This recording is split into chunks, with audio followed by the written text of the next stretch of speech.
इस लेसन में हम chapter number 3 integration exercise 3.6 start कर रहे हैं और 3.6 का क्वेश्चन नंबर 1 सॉल्व करेंगे। और क्वेश्चन हमारे पास है कि हमने इंटीग्रेशन करनी है और याद रहे कि ये एक्सरसाइज लिमिट पे बेस करती है। मैं अभी आपको बताती हूँ कि लिमिट का क्या मीनिंग है और लिमिट के क्वेश्चन इंटीग्रेशन के हम कैसे सॉल्व करते हैं। दोबारा मैं ये कहूँगी थोड़ी सी प्रैक्टिस की ज़रूरत है, अदरवाइज बहुत ईजी है।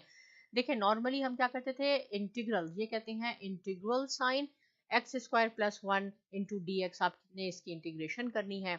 और अब इन्होंने 1 to 2 लिमिट 1 to 2 ऐसे पढ़ते हैं। इसको लोअर लिमिट कहते हैं, इसको अपर लिमिट कहते हैं, राइट। पहले आपने इसकी इंटीग्रेशन ऐसे करनी है जैसे आप सपोज करें लिमिट बिल्कुल नहीं है, लिमिट को इग्नोर कर दें, आखिर में हम पुट करेंगे जब इंटीग्रेशन कर देंगे। जो भी सो फार हमने मेथड यूज किए हैं इंटीग्रेशन के वो इस एक्सरसाइज में आएंगे और मैं दोबारा आपके साथ थोड़ा सा रिवाइज जरूर करूंगी ताकि आपको याद आ जाए। तो देखिए ये टू टर्म्स हैं, एक्स स्क्वायर एक है प्लस 1 सेकेंड टर्म है। हम इसको कैसे इंटीग्रेशन इसकी करेंगे, हम इसकी सेपरेट इंटीग्रेशन करेंगे, यानी x square into D x plus integral of limit 1 to 2 1 dx। तो देखिए ये एक्स स्क्वायर है, इसके साथ कुछ नहीं है, बहुत सिंपल है, पावर रूल इस्तेमाल होगा। और पावर रूल क्या होता है कि जो भी आपकी पावर है वेरिएबल की उसमें आपने 1 ऐड करना है। इसकी 2 पावर है, एक्स स्क्वायर है, इसमें 1 कर दें, ये एक्स क्यूब हो जाएगा। सेम आपने जो भी आपकी नई पावर हो गई 2 + 1 हो गई, आपने इसे डिवाइड भी जरूर करना है, इसको पावर रूल कहते हैं। इसके बाद आपने अब ये इंटीग्रल का साइन नहीं लगाना, इसको हम मॉडुलस का साइन कहते हैं, मैग्नीट्यूड यानी इसकी वैल्यू।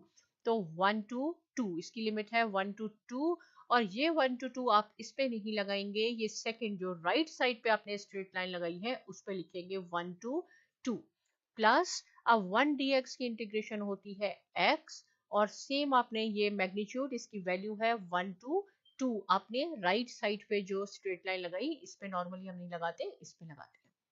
अब ये क्या हो जाएगा, ये हो जाएगा एक्स क्यूब डिवाइडेड बाय 3 और ये इसकी मैग्नीट्यूड है इसका 1 to 2। कभी भी आप इसको ऐसे नहीं पढ़े 2 to 1 या लिमिट आप कह रहे हैं 2 to 1, 1 to 2 plus same x तो आपके पास एज इट इज ही रहेगा और इसको आप ऐसे लिख लें। अब यहाँ पे मैं आपको लिमिट लगाती हूँ, आपने यहाँ नहीं लिखना, आपने इस क्वेश्चन को अपने पेपर पे कंटिन्यू करना है। देखें ये जो वेरिएबल है, यहाँ पे वेरिएबल हमारे पास क्या है, एक्स वेरिएबल है। और आपको कैसे पता चलेगा वेरिएबल क्या है, आप यहाँ देख लें ये dx है, राइट, dx है, इट मीन्स कि हमने ये डेरिवेटिव है इसका और हमने इंटीग्रेशन x ही करनी है, तो ये हमारे पास वेरिएबल है। इस वेरिएबल में पहले हम अपर लिमिट पुट करेंगे, कभी ये ना करें कि 1 पुट कर दें, लो हमेशा जो ऊपर है वो अपर लिमिट है, जो नीचे है वो लोअर लिमिट है। अपर लिमिट आपने इसमें पुट करनी है, कैसे करनी है देखें हम यहाँ करके मैं आपको बताती हूँ। ये हो जाएगा x, जहां पे x है वहां आपने अपर लिमिट पुट करनी है, तो ये आपके पास है x, इसका क्यूब है, आपने अपर लिमिट पुट कर दी। फिर है माइनस, अब x की जगह अब आपने लोअर लिमिट पुट करनी है 1 और इसका भी क्यूब है, क्योंकि ये x क्यूब है। जो भी वेरिएबल है उसमें पहले आपने अपर लिमिट पुट करनी है, बीच में माइनस का साइन यूज करना है और फिर आपने लोअर लिमिट यूज करनी है। हम इसको इंडिविजुअल कर देते हैं तो ज्यादा आसान हो जाएगा आपके लिए। ऐसे हो गया, ये एक हो गया प्लस, देखें अब यहाँ पे x है, ये एक्स स्क्वायर एक्स क्यूब कुछ नहीं है, ये तो क्यूब था, तो हमने x में पहले x की जगह पहले अपर लिमिट पुट कर देंगे जो कि 2 है और माइनस का साइन आएगा फिर, और x की जगह फिर 1 लगाएंगे, ये लोअर लिमिट हो गई। अब हम इसको सॉल्व कर लेते हैं। इसका देखें आपने जल्दी में ये नहीं करना 2 3 टाइम्स 6, ये नहीं है, इट मीन्स कि 2 आपके पास 3 टाइम्स है, 2 इंटू 2 इंटू 2 जो कि इक्वल हो जाएगा 8k divided by 3 minus 1 over 3, ये आपके पास ऐसे हो गया और ये है आपके पास 2 - 1 1। तो जो भी पहले पैरेंथेसिस में होता है मैथ्स में उसको आपने सॉल्व करना होता है, ये बहुत इजी है, इसका आप एलसीएम ले, लेकिन डिनोमिनेटर अगर सेम है तो एलसीएम लेने की बिल्कुल जरूरत नहीं है, बहुत इजी हो जाएगा। 8 में से 1 माइनस कर दें तो जो भी यहाँ साइन हो, ये माइनस का है, 8 - 1 7 डिवाइडेड बाय 3। अगर आपके पास डिनोमिनेटर सेम है, ये कंडीशन है, तो न्यूमिनेटर में अगर प्लस है तो प्लस करना है, माइनस है तो -7/3 हो गया, ये हो गया अब प्लस। न्यूमिनेटर 1 है, डिनोमिनेटर कुछ नहीं है, इट मीन्स 1।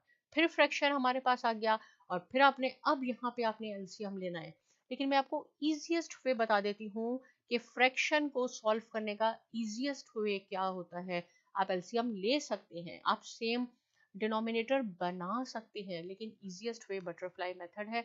आपने पहले, अगर यहाँ प्लस है या माइनस है, सेम रूल है, पहले आपने इसको आपस में मल्टीप्लाई करना है। 7 वन टाइम 7 प्लस, अब आपने बीच में प्लस है इसलिए अब आपने इसको करना है 3 वन टाइम 3, और अब ये 3 वन टाइम जो डिनोमिनेटर है उसको आपने आपस में मल्टीप्लाई करना है। ये 3 हो गया, तो ये हो जाएगा विच इज इक्वल टू 10/3, और ये आंसर है। चाहे तो होल नंबर में लिख सकते हैं, लेकिन ये इसका आंसर है। अगर तो आपके पास, मैं आपको इजीएस्ट वे बता देती हूँ, फ्रैक्शन में सेम डिनोमिनेटर है तो एलसीएम ना लें, किसी में ना हो, न्यूमिनेटर को प्लस माइनस कर दें, जो भी बीच में साइन है, डिवाइडेड बाय सेम डिनोमिनेटर।